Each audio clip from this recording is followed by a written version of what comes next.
বন্ধুরা, আজকে একটা নতুন গল্প নিয়ে আসলাম তোমাদের মাঝে। এটা সত্য এবং বাস্তব জীবনের ঘটনা। শেষ পর্যন্ত শোনার অনুরোধ রইল। শুনলে তোমার মধু চলে আসবে। দেরি না করে চলো শুরু করা যাক। ভাবি, দুনিয়াটা বড়ই কঠিন। কেউ কাউকে এমনি এমনি টাকা দেয় না, সবাই বিনিময়ে চায়। তোমার স্বামী বিদেশে যাবে, তাই তোমার টাকা দরকার। আমি তোমাকে টাকা ধার দেব, তবে আমি তোমার সাথে একটি কাজ করতে চাই। যদি তুমি আমার সাথে কাজ করতে রাজি থাকো তাহলে আমি তোমাকে টাকা দিব। আমার সম্মতি বুঝতে পেরে হঠাৎ দেবর আমাকে ধাক্কা মেরে ফেলে দিল। তারপর দেবর আমার সাথে যা করল তা শুনলে আমি শিওর বলতে পারি তোমাদের দাঁড়িয়ে যাবে এবং তোমরা এই কাজ করতে বাধ্য হবে। আমার নাম ফারহানা আক্তার বিথি। বয়স 23 বছর। আমার বিয়ে হয় যখন আমার বয়স 19 বছর। আমাদের বিয়ের 2 বছরে প্রথম সন্তান জন্ম হয়। আমার স্বামী জবেদ আলী বিদেশে যাওয়ার চেষ্টা করছে। দেশের বর্তমান যে অবস্থা, রিকশা চালিয়ে সংসার চালানো কষ্টকর হয়ে পড়েছে। রিকশা চালিয়ে যে পরিমাণ টাকা আয় করে তা দিয়ে আমাদের সংসার চালাতে কষ্ট হয়। প্রত্যেক মাসে কিছু পরিমাণ টাকা ধার করে চলতে হয়। বিগত 2 বছরে প্রায় 30,000 টাকা ধার হয়ে গেছে। দিন দিন ধারের পরিমাণ বেড়েই চলেছে। চিন্তায় চোখে মুখে সর্ষে ফুল দেখতে লাগলাম। আমাদের গ্রামের একজন ওমান প্রবাসী ওমান ভিসা দেওয়ার অফার দেয়। আমার স্বামীর ওমান যাওয়ার ইচ্ছা হল। বিশ্বের জন্য 3,20,000 টাকা লাগবে, কিন্তু হাতে কোনো টাকা পয়সা নেই। উপায় না দেখে আমার ভাসুর ফারুকের মাধ্যমে কৃষি ব্যাংক হতে বিভিন্ন মানুষের নামে 2 লাখ টাকা ব্যবস্থা করা হল। বাকি 1,20,000 টাকা কিভাবে ব্যবস্থা করব, চিন্তা পরে পথ খুঁজে পাচ্ছিলাম না। একদিন আমার ঘরে বসে আলোচনা করলাম যে ঢাকা শহরে আমার স্বামী, 2 জন মামাত ভাই ও একজন দূর সম্পর্কের দেওর থাকে। তাদের বাসায় গেলে কোনো সাহায্য পাওয়া যায় কিনা দেখা যেতে পারে।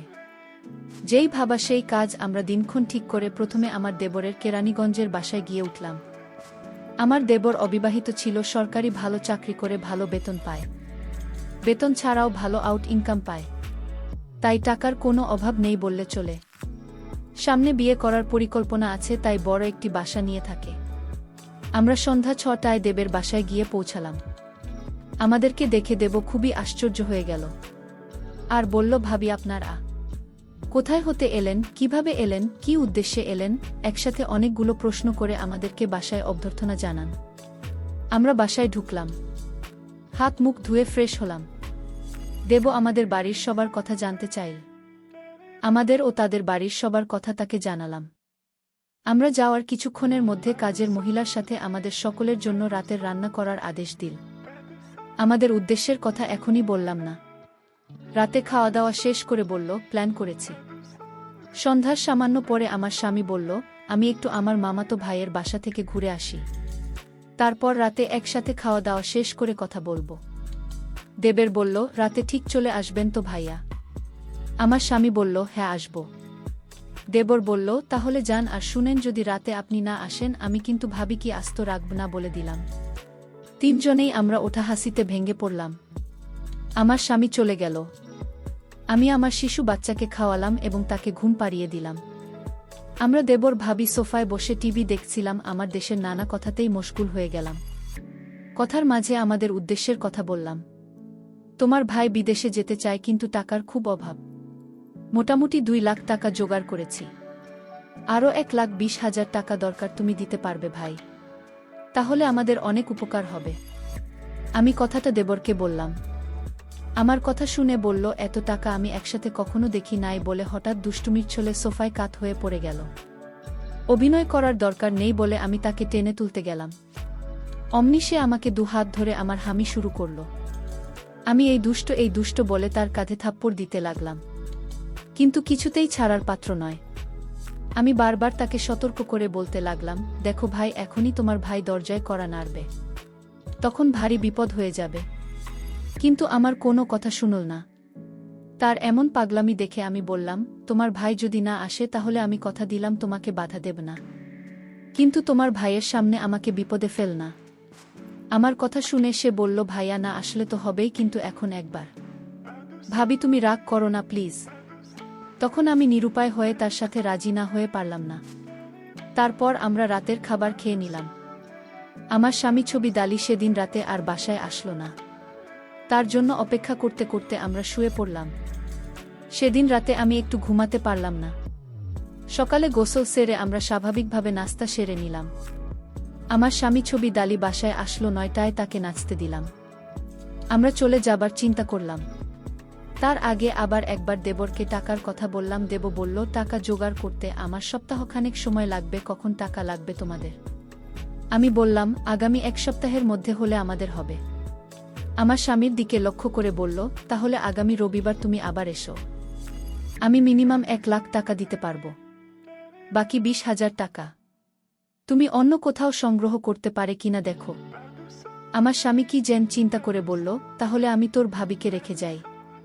তুই যত তাড়াতাড়ি পারিস টাকা জোগাড় হলে তোর ভাবিকে পাঠিয়ে দিস। আমি আপত্তি করলাম। আমার স্বামী আড়ালে নিয়ে আমাকে বলল, যদি আমরা কেউ সামনে না থাকি তাহলে সেটা কাদের কথা ভুলে যাবে। আর তুমি এখানে থাকলে এমন কিছু ঘটবে না। আমি তোমাকে বিশ্বাস করি, আর আমার চাচাতো ভাই হিসাব যথেষ্ট চরিত্রবান। কোনোদিন কোনো মেয়ের দিকে চোখ তুলে তাকায়নি। তুমি এখানে থাকো, টাকা যে কোনো উপায়ে আমাদের পেতে হবে। আমার বাড়ি গিয়ে বাকি আরও 20,000 জোগাড় করতে হবে। আর তুমি বুঝিয়ে সুঝিয়ে 1 লাখ নিতে পারো কিনা দেখো। আমি রয়ে গেলাম। আমার স্বামী চলে গেল। যত সন্ধ্যা হয় আমার মন দুরু দুরু কাঁপছে। আজ আমার কি অবস্থা করে সৃষ্টিকর্তাই ভাল জানে। আবার একজন সুপুরুষের বিছানায় থাকবে, মনে এক প্রকার আনন্দ হচ্ছে। আমার স্বামীকে গাড়িতে তুলে দিয়ে 1 ঘন্টার মধ্যে দেবর ফিরে আসলেও দিনে কোনো প্রকার কিছু করেনি। হয়তো রাতের অপেক্ষায় আছে। রাত প্রায় 8টা বাজলো। আমরা রাতের খাওয়া দাওয়া শেষ করে নিলাম। এবার শুধু পালা।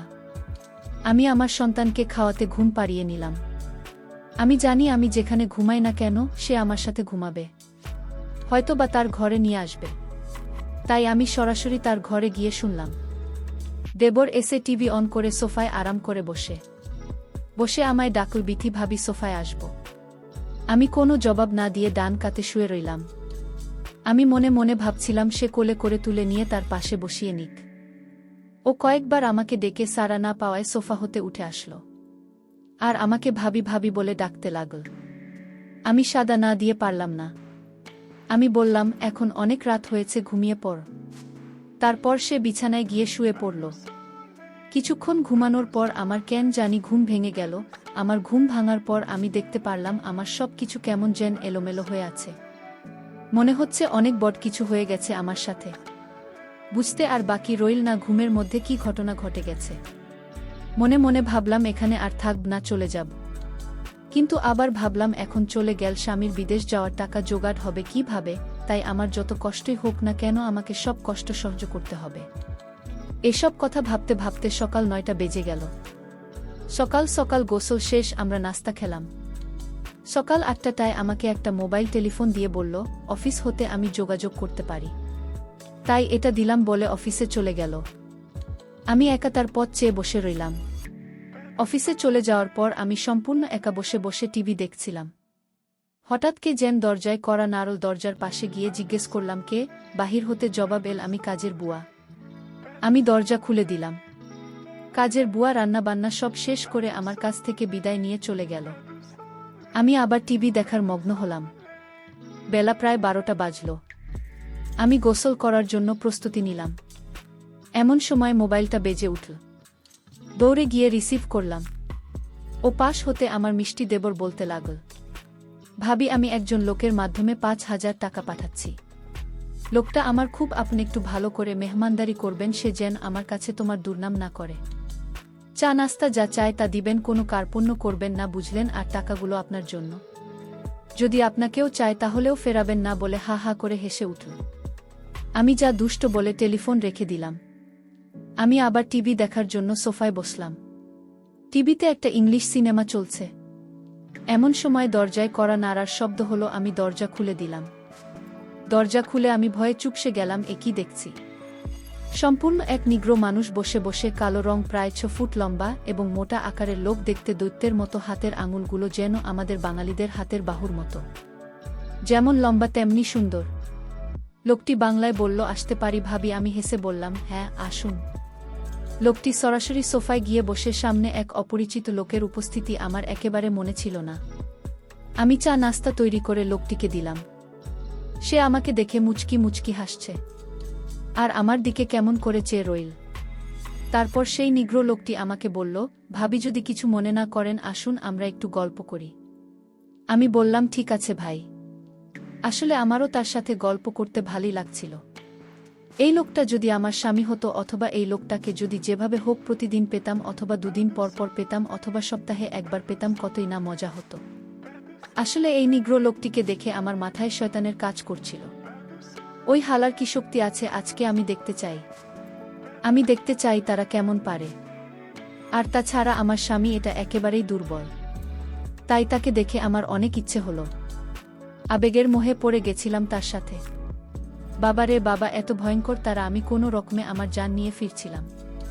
মনে হচ্ছিল একটা পাহাড়ের উপর চাপা পড়ে গেছিলাম। সে তার কাজ করে আমার হাতে 5,000 টাকা দিয়ে দিল। আমার মেহমানদারি তার নাকি বেশ ভাল লেগেছে। কিন্তু সে চলে যাওয়ার সময় আমার কান্না চলে আসলো। সে বলল, কেনা সম্ভব হলে আমি আবার একবার আসব। তার চলে যাওয়ার পথে এক দৃষ্টিতে চেয়ে রইলাম। ভাবলাম সে যদি আমাকে তার সাথে নিয়ে নিত। বিকাল বেলায় আমার দেবর অফিস হতে ফিরে এসে লোকটির কথা জানতে চাইল টাকা দিয়েছে কিনা। আমি বললাম হ্যাঁ দিয়েছে। আমার দেবর আশ্চর্য হয়ে আবার জানতে চাইল তাহলে দিয়েছে। আমি বললাম হ্যাঁ দিয়েছে। এতে আশ্চর্য হওয়ার কি আছে? আমার দেবর হেসে উঠে বলল, এমনি এমনি দেওয়ার কথা ছিল না। আমি কোনো কথা না বলে চুপ করে রইলাম। আমার নীরবতা এসে যা বোঝার বুঝে গেল। দেবর বলল, ভাবি দুনিয়াটা বড়ই কঠিন। কেউ কাউকে এমনি এমনি টাকা দিতে চায় না, সবাই বিনিময় চায়। সে আমাকে ধারেই টাকা দিয়েছে। যথাসময়ে এগুলো ফেরত দিতে হবে। ধার দেওয়ার জন্য সে তোমাকে চেয়ে বসেছে, কারণ আমি তোমাদের টাকার প্রয়োজন। এর কথা এবং তোমার উপস্থিতির কথা সব জানিয়েছিলাম। আর তুমি যদি রাজি থাকো তাহলে 1 লাখ নয় আরও বেশি টাকা জোগাড় করে দেওয়া যাবে। শুধু দাদাকে বলবে সব টাকা আমি দিয়েছি। তোমার এসব ব্যাপার পৃথিবীর কেউ জানবে না, আমি ছাড়া। আমি তো কাউকে বলতে যাব না। এতে টাকাও জোগাড় হয়ে যাচ্ছে। আর তখন ভাইয়ের বিদেশ যাওয়াটা নিশ্চিত হচ্ছে। আমি নির্বেশ সব কথা শুনছিলাম আর মনে মনে ভাবছিলাম। উপদেশ শেষ করে আবার সম্মতি জানতে চাইলে আমি কোনো উত্তর না দিয়ে নীরব রইলাম। আমার চোখে ভেসে উঠতে লাগল। আজকের লোকটির কথা কি নাম কি জানে জিজ্ঞেস করা সম্ভব হয়নি। খ্রিস্টান না মুসলমান তাও জানা যায়নি। তবে হিন্দু নয় যে সে ব্যাপারে নিশ্চিত। আমার দেব ওটা আমার সম্মতি আবার স্পষ্ট করে জানতে চাইল। বললাম, আমি কি বলবো, তুমি যা ভালো মনে করে তাই করতে পারবো। রাতে একজন মেহমানকে দাওয়াত করেছি। মানসিকভাবে তৈরি থাকি। আমার মনে হতে লাগলো আমার স্বামী ছবিতে আলী তখন যেন আমাকে ব্যবসার জন্য এখানে রেখেছে। কিছুক্ষণ পর কাজের বুয়া আসল। সে বিকেলের চা নাস্তা তৈরি করার পাশাপাশি রাতের রান্নাবান্না শেষ করে চলে গেল। রাত যত ঘনিয়ে আসছে আমার দুরু দুরু কাঁপছে। কে আসছে? কেমন হবে লোকটি? আমাকে কষ্ট দিবে? আর ভাবছি তারা কি একসাথে দুজনে আসবে নাকি মেহমান একা করবে। মনের ভিতর একটা চঞ্চলতা কাজ করতে লাগল। আজ আমার দেবর এর মধ্যে আমাকে নিয়ে কোনো আগ্রহ লক্ষণই দেখতে পাচ্ছি না। সম্ভবত রাতের মেহমান এর জন্য আমাকে ফ্রি রাখতে চাচ্ছে। রাত 8টা বাজলয় আমি দেবরকে বললাম, খেয়ে নেবে না? মেহমান এর জন্য অপেক্ষা করবে। বলল, না, মেহমানকে আসবে, চল আমরা খেয়ে নিই। আমরা খেয়ে নিলাম। আমরা বসে বসে টিভি দেখছি। প্রায় রাত 10টা। দরজায় খটখট আওয়াজ শুনলাম। বুঝলাম মেহমান এসে গেছে। আমার সমস্ত শরীরে এক অজানা শিহরণ জেগে উঠল। কিছুক্ষণের মধ্যে আমার নিয়ে এক অজানা অচেনা পুরুষ শুরু করবে। আমার বিপদের সময় আমাকে 5,000 টাকা দেবে। আমার দেবর দরজা খুলে দিল। মেহমান ঘরে ঢুকে জানতে চাইলে, তোমার বিথি ভাবি কই? দেবর বলল, ভিতরে আছে। দুজনে একসাথে আমি যে ঘরে আছি সে ঘরে চলে এল। দেবতার সাথে আমাকে পরিচয় করিয়ে দিল। লোকটি দৃষ্টি আমার উপর। লোকটি দেবের উদ্দেশ্য করে বলল, তোমার ভাবিকে দেখতে দারুণ লাগছে। আমি এক মনে টিভির দিকে তাকিয়ে আছি। আর চোখে লোকটির অবয়ব দেখছি। ফর্সা সুন্দর চেহারার লোক। আমার দেবর কয়েক মিনিট পর বলে উঠল, তোমরা বসে কথা বল, আমি একটু পাশের রুম হতে আসছি।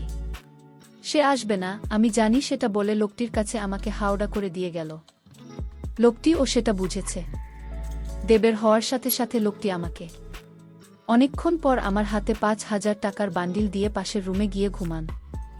আমার দেবরকে নিয়ে ঘুমিয়ে গেলাম। সেই রাতে আমি একটু ঘুমাতে পারিনি। সকালে ঘুম হতে উঠে বাথরুম সেরে গোসল করলাম।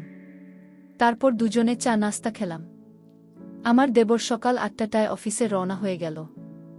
আজ কোনো মেহমান আসবে কি না বলে যায়নি। আমার কাছে গতকালের রেখে যাওয়া তার মোবাইলটা কিন্তু আছে। হয়তো যোগাযোগ করবে, না করলে আরও ভালো। আমি বৃহস্পতিবার থেকে যে পরিশ্রম করছি শুধু স্বামী বিদেশে যাওয়া টাকার জন্য। আজ বিশ্রাম নেওয়া দরকার। দেব ওর চলে যাওয়ার পর কেমন জানি একা একা লাগছে। বুয়া আসল দরজায় কল করার সাথে সাথে আমি গিয়ে খুলে দিলাম। বুয়া তার কাজ ঘন্টা দেড়েকের মধ্যে শেষ করে চলে গেল। আমি আবার একা হয়ে গেলাম। ঘরের দরজার খিল মেরে দিয়ে শুয়ে রইলাম। আজ কদিনের সব ঘটনা ভাবতে ভাবতে তন্দ্রা এসে গেল। হঠাৎ মনে হলো দরজা খুলে কেউ যেন প্রবেশ করছে। ভাবলাম আমার দেবতা হয়তো আজ তাড়াতাড়ি ফিরে এসেছে। তাই সোনা হয়ে উঠলাম না, দেবের সাথে ছলনা ও দুষ্টুমি করার জন্য ঘুমের ভান করে পড়ে রইলাম। মনে মনে ভাবলাম সে আমায় না জানিয়ে নিশ্চয়ই আমার সাথে দুষ্টুমি করবে।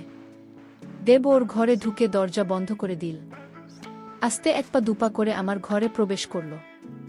আমি আজ প্রতিজ্ঞা করলাম যতক্ষণ তারা আমার শেষ না হয় ততক্ষণ আমি চোখ খুলব না। দেব ওটা আমার ঘরে ঢুকে কোনো কথা বলল না। সবশেষে যখন বুঝতে পারলাম সে আমার দেব না, তখন মনে মনে নিজেকে ধিক্কার দিলাম। চিচি, একজন অচেনা মানুষ আমাকে বিনা বাধায় এমন করল, আর আমিও। আমি জিজ্ঞেস করলাম, আপনাকে কে পাঠিয়েছে? বলল, আমাকে কেউ পাঠায় নাই। আমি তোমাদের সকল কর্মকাণ্ড জানি এবং দেখেছি। আমি পাশের বাসায় থাকি এবং এই ঘরগুলোর মালিক। বাসা হতে বের হওয়ার সময় দেখলাম তোমার দরজাটা ফাঁকা লাগানোই। আমি ঢুকলাম, তোমাকে দেখে লোভ সামলাতে পারলাম না। তবে এত সহজ তোমাকে যে পাপ ভাবিনি। আচ্ছা বলতো, আমার জায়গায় তুমি কাকে ভেবেছিলে? বললাম, আমার দেবরকে। সে বলল, তুমি এখানে এসে কাজে লিপ্ত হলে কেন? জবাবে বললাম, আমার স্বামী বিদেশে যাওয়ার জন্য 1,20,000 টাকা ধার চাইতে এসেছিলাম। টাকা জোগাড়ের কথা বলে আমার দেবর আমাকে রেখে দেয়। আর বিভিন্ন লোক আসে এবং যাওয়ার সময় 5,000 টাকা দিয়ে যায়। এ পর্যন্ত 15,000 টাকা জোগাড় হয়েছে। আমি সত্যিকারে এমন নই। স্বামীর মঙ্গল এবং দেবের অনুরোধে এমনটা করেছি। তোমার কি আপন দেবর? না, আমার স্বামীর গ্রাম্য বাল্যবন্ধু এবং দূর সম্পর্কের চাচাতো ভাই। লোকটি হেসে উঠল। তাই চিন্তা করো না, আমি তোমাকে সাহায্য করব। আমি এখানে একা থাকি, কেউ নেই। যতদিন থাক আমি তোমাকে চাই। আমি এখনই তোমাকে 30,000 টাকা দিচ্ছি বলে বাসায় গিয়ে টাকা নিয়ে ফিরে আসো। আমার 30,000 টাকার বান্ডিল দিয়ে বলল, কাউকে বলবে না। তোমার দেবর 1,00,000 টাকা দিলেও এগুলো তোমার, শুধু দিনের একটা সময় তোমাকে চাই, যতদিন এখানে থাকো। আমি মেঘ না চাইতে বৃষ্টি পেলাম। আমার দেবর অফিসে চলে গেলে আমার একাকিত্বের সঙ্গী পেলাম, যেটা আমার দেবর ও কখনো জানবে না। সন্ধ্যার পরে আমার দেবর অফিস থেকে ফিরে এল, সাথে একজন কোট টাই পরা ভদ্রলোক।